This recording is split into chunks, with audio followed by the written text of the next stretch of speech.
Central লাইব্রেরিতে বিদ্যুৎ চলে গেলে অনেকটাই পুরোপুরি অন্ধকার। মোমবাতি জ্বালিয়েও পড়াশোনার কোনো সুযোগ নাই, কারণ এত বেশি অন্ধকার।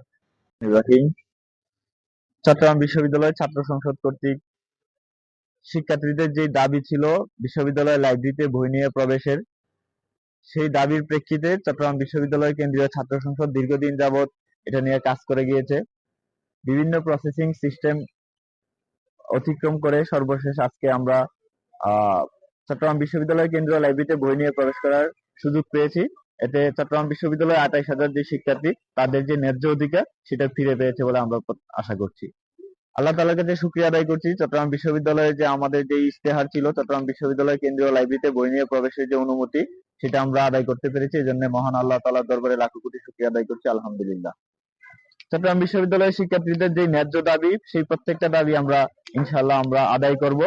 আমরা চট্টগ্রাম বিশ্ববিদ্যালয়ের সেন্ট্রাল লাইব্রেরির পাশেই যে একটা উন্মুক্ত স্টাডি স্পেস তৈরি হয়েছে, তার পার্শ্ববর্তী একটা আইটি ফ্যাকাল্টি এবং লাইব্রেরির মাঝখানে আরেকটি স্টাডি স্পেস তৈরি হচ্ছে, যেন শিক্ষার্থীরা বই নিয়ে প্রবেশ করতে পারে।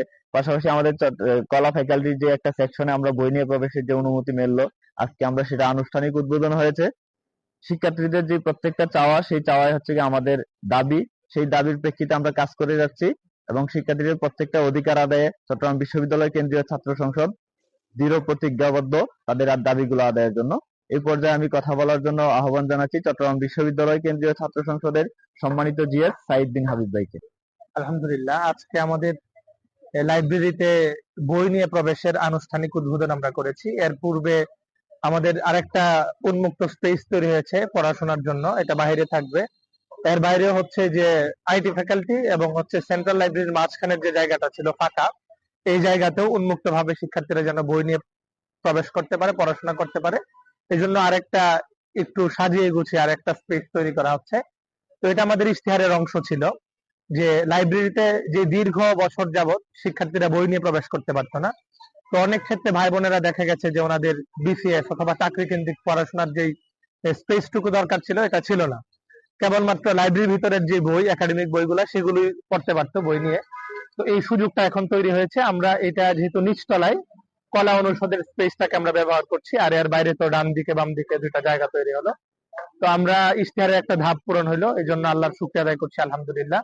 আমরা লাইব্রেরির অভ্যন্তরীণ আরো যে সমস্যাগুলো ছিল, অনেকগুলো দেয়াল খুব শ্যাওলা অবস্থায় আছে, এই দেওয়াল গুলাকে আবার একটু মেরামত করা।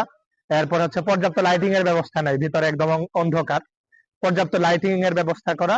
আর আমরা চেষ্টা করছি শীঘ্রই যেন পুরো সেন্ট্রাল লাইব্রেরিকে এসির আওতায় নিয়ে আসা যায়। আমরা অলরেডি এটার প্রচেষ্টা আমাদের চলছে।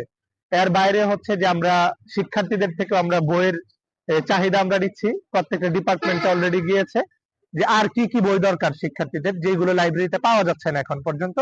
আমরা লাইব্রেরিতে অলরেডি কথা হয়েছে, আমরা লাইব্রেরিতে সেই বইগুলোও আমরা অতি শীঘ্রই আমরা সংযোজন করবো ইনশাআল্লাহ। জেনারেটর স্থাপনা ব্যয়। সেন্ট্রাল লাইব্রেরিতে বিদ্যুৎ চলে গেলে অনেকটাই পুরোপুরি অন্ধকার। মোমবাতি জ্বালিয়েও পড়াশোনার কোনো সুযোগ নাই, কারণ এত বেশি অন্ধকার। তো এটার যে আমাদের জেনারেটর অথবা আইপিএস এর একটা দাবি ছিল, তো জেনারেটরটা আপাত দৃষ্টিতে সহজলভ্য মনে হওয়াতে আমরা জেনারেটরটা আমরা শীঘ্রই ২-১ দিনের ভিতরে উদ্বোধন